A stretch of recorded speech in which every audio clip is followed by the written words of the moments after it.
Здравейте, скъпи зрители на канала! Днес ще говорим за нещо изключително важно, нещо, което засяга пряко портфейла на всеки един от вас, собственик на жилище или дори наемател в България.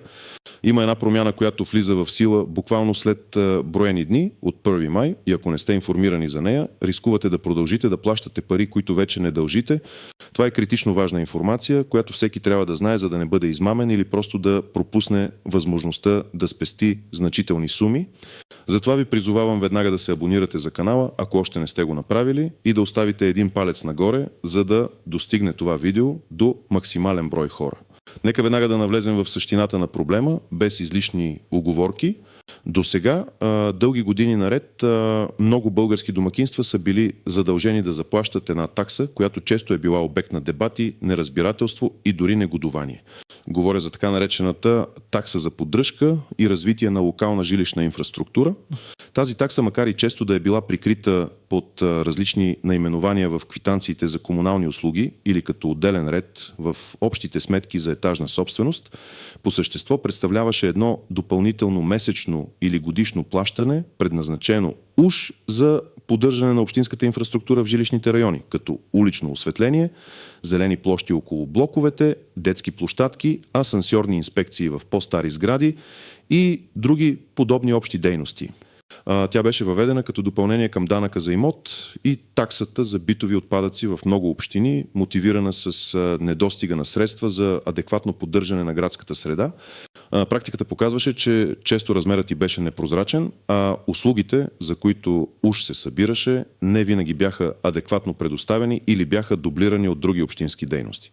Често хората дори не осъзнаваха, че плащат такава такса, тъй като тя беше интегрирана в по-големи сметки или беше разписана с дребен шрифт в някакъв правилник, който малко хора четяха. И ето какво се промени сега. С указ номер 123 от 25 април 2024 година на Министерския съвет, който е вече обнародван в Държавен вестник и влиза в сила от 1 май 2024 година. Тази конкретна такса за поддръжка и развитие на локална жилищна инфраструктура, се отменя за определени категории граждани и имоти. Мотивите за това са няколко според официалното становище на правителството. Основната цел е облекчаване на финансовата тежест върху домакинствата, особено тези с по-ниски доходи и пенсионери, както и премахване на дублиращи се плащания и административни бариери. Оказва се, че много от дейностите, за които се е събирала тази такса, вече се финансират по други пера от общинските бюджети или чрез европейски фондове за градско развитие. Затова правителството е решило, че е несправедливо и неефективно гражданите да продължават да бъдат натоварвани с това допълнително плащане. Отмяната на таксата е важна стъпка към по-прозрачно и справедливо таксуване на комуналните услуги и подобряване на качеството на живот в жилищните райони.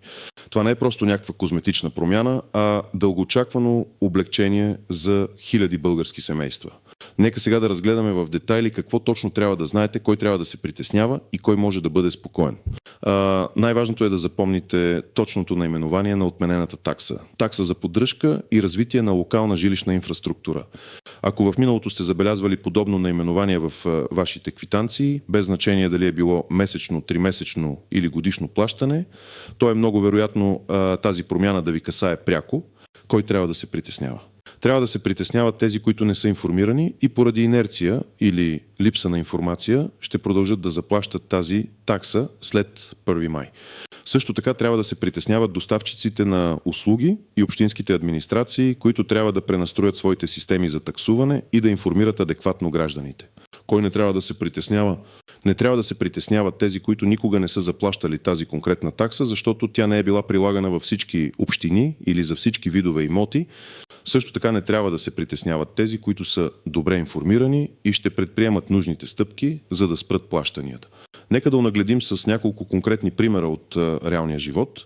Пример номер 1. Баба Мария, пенсионерка на 78 години от стар софийски квартал.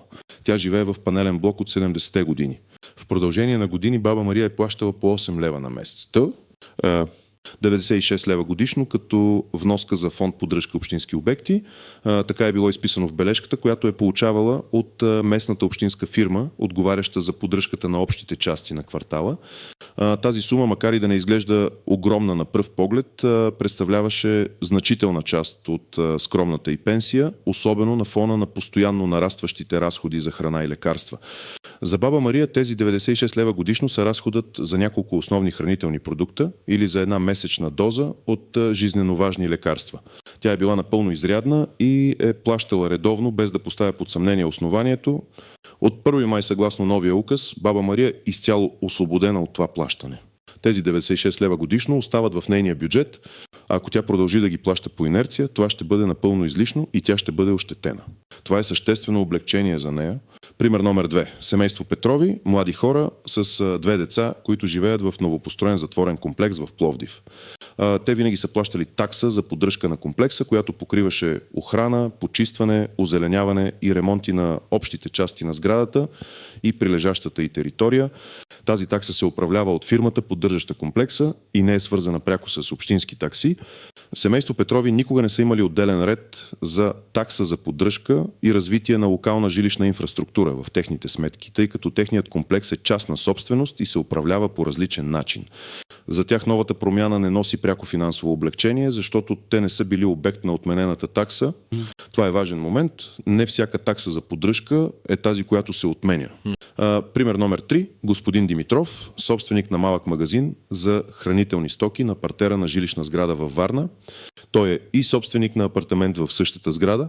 За своя апартамент господин Димитров е заплащал месечна такса от 6 лева, която е била част от общата квитанция за комунални услуги и е била обозначена като вноска за градска инфраструктура. За търговския си обект обаче той не е заплащал такава такса, тъй като тя е била насочена само към жилищни имоти. От 1 май господин Димитров вече няма да дължи тези 6 лева за своя апартамент. Той трябва да бъде внимателен при получаване на следващите си сметки и да се увери, че този ред е премахнат. В противен случай той трябва активно да поиска това. Пример номер 4. Доц. Иванова, която притежава 3 апартамента в различни градове, един в София, където живее постоянно, един в Бургас, който ползва за лятна вила и един в провинциален град, който дава под наем за апартамента си в София. Тя е заплащала въпросната такса. За апартамента в Бургас също е била таксувана, макар и по-нисък размер, защото общината там е имала по-различен подход. За апартамента в провинциалния град таксата изобщо не е съществувала, тъй като местната община никога не я е въвеждала. Новият указ предвижда отмяна на таксата за всички жилищни имоти, без значение дали са основно или второ жилище, стига те да отговарят на критериите за жилищна собственост, така че ДОЦ Иванова вече няма да дължи тази такса нито за апартамента си в София, нито за този в Бургас. Това е значително облекчение, тъй като собствеността на повече имоти често води до по-голямо данъчно и таксово бреме. Важно е да разгледаме и изключенията от правилата, както и някои подводни камъни и неочевидни нюанси, които могат да възникнат. Указът е прецизен, но както винаги изпълнението на места може да доведе до объркване. Първо, относно изключенията, указът отменя такса за поддръжка и развитие на локална жилищна инфраструктура. Това означава, че ако сте плащали такси с други наименования, например такса за поддръжка на етажна собственост, такса за поддръжка на общи части в затворени комплекси или такса за ремонт на покрив, които се събират от управителите на етажните собствености или фирмите за поддръжка, то тези такси не се отменят. Те остават в сила, тъй като са свързани с частни договори или вътрешни решения на общността на собствениците. Отмяната се отнася само за такси, събирани от общини или техни поделения, които са имали общински характер. Друго важно изключение е, че указът изрично споменава жилищни имоти. Ако притежавате гараж, склад, офис или друг нежилищен имот, за който по някаква причина сте заплащали такса с подобно наименование, трябва внимателно да проверите дали отмяната се отнася и за тях. Обикновено подобни облекчения са насочени към жилищния фонд.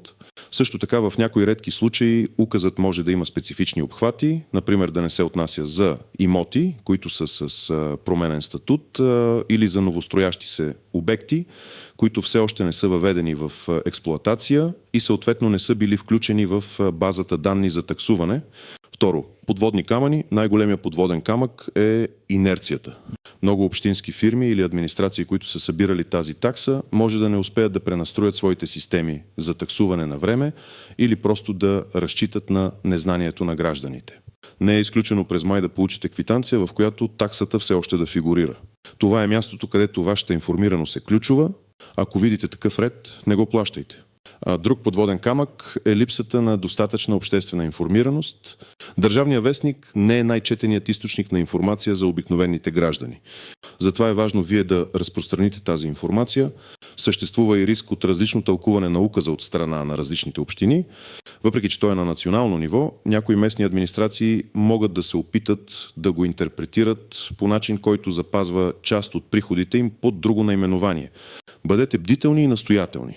Ако общината ви твърди, че вашата такса не е тази, която е отменена, изискайте писмено обяснение и се позовете на точния указ. Трето, неочевидни нюанси. Какво се случва с вече платени суми? Ако сте заплатили таксата предварително за целия месец май или дори за по-дълъг период, например годишно плащане, имате право да поискате възстановяване на надплатената сума. Това обаче обикновено е дълъг и бюрократичен процес. Ще трябва да подадете писмено заявление до съответната община или фирма, като приложите доказателство за плащането. Не очаквайте парите да ви бъдат върнати автоматично. Друг нюанс е влиянието върху качеството на услугите. Някои могат да се притесняват, че ако тази такса се отмени, ще намалее финансирането за поддръжка на инфраструктурата. Правителството обаче уверява, че необходимите средства ще бъдат осигурени по други бюджетни пера или чрез преразпределение на съществуващи фондове. Дали това ще е така на практика, предстои да видим. Важно е гражданите да продължат да бъдат активни и да сигнализират за некачествено изпълнение на общинските услуги, независимо от промяната в таксуването. И така, след като вече сте наясно с същността на промяната, ето какво конкретно трябва да направите, за да се възползвате от нея и да не допуснете да плащате излишно. Първа стъпка – проверете внимателно старите си квитанции за комунални услуги, банкови извлечения или бележки от касиери. Потърсете ред или описание, което съответства на такса за поддръжка и развитие на локална жилищна инфраструктура или подобно наименование, което е било свързано с общинско плащане за инфраструктура или общи части на квартала. Обърнете внимание на сумата и периодичността на плащане. Важно е да разграничите тази такса от другите такси за поддръжка, които не са общински. Втора стъпка. Запознайте се с официалния текст на указ номер 123 от 25 април 2024 година на Министерския съвет.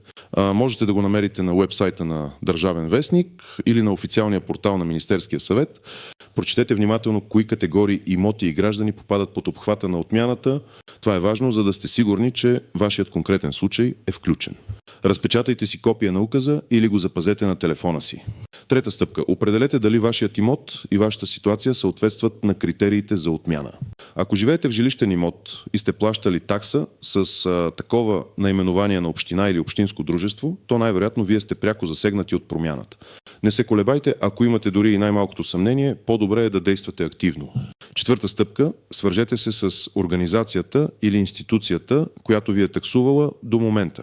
Това може да е вашата община, общинско предприятие или дори компанията, която издава общите сметки за етажна собственост.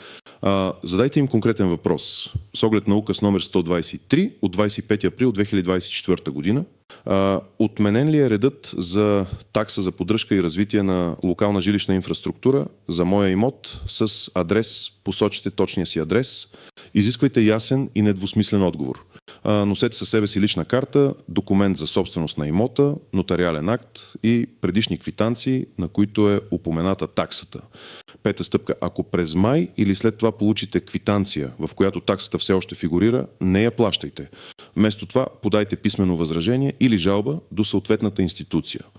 Опишете ситуацията, позовете се на указ номер 123 от 25 април 2024 година и поискайте коригиране на сметката. Настоявайте за входящ номер на жалбата си и пазете копие. Срока за отговор е обикновено 14 или 30 дни. Ако не получите удовлетворителен отговор, можете да потърсите правна помощ или да подадете сигнал до Комисията за защита на потребителите, ако смятате, че сте обект на нелоялна практика.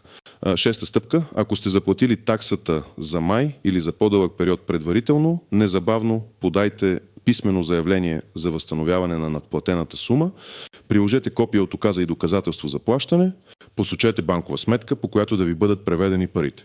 Бъдете търпеливи, но и настоятелни в проследяването на вашето заявление. За финал нека обобщим. От 1 май имаме нов указ, който отменя една често несправедлива и непрозрачна такса за поддръжка и развитие на локална жилищна инфраструктура. Тази промяна може да ви спести значителни суми, които досега сте плащали без реално основание. Бъдете информирани, бъдете активни и не позволявайте да плащате за нещо, което вече не дължите. Вашето финансово благополучие е във вашите ръце. Споделете това видео с всички ваши близки и приятели, защото тази информация е жизнено важна за много хора. Пишете в коментарите какво мислите по въпроса, дали и вие сте плащали такава такса и какви са вашите преживявания. Отново ви благодаря за вниманието. Не забравяйте да харесате видеото и да се абонирате за канала, за да не пропускате важни новини и съвети. До нови срещи!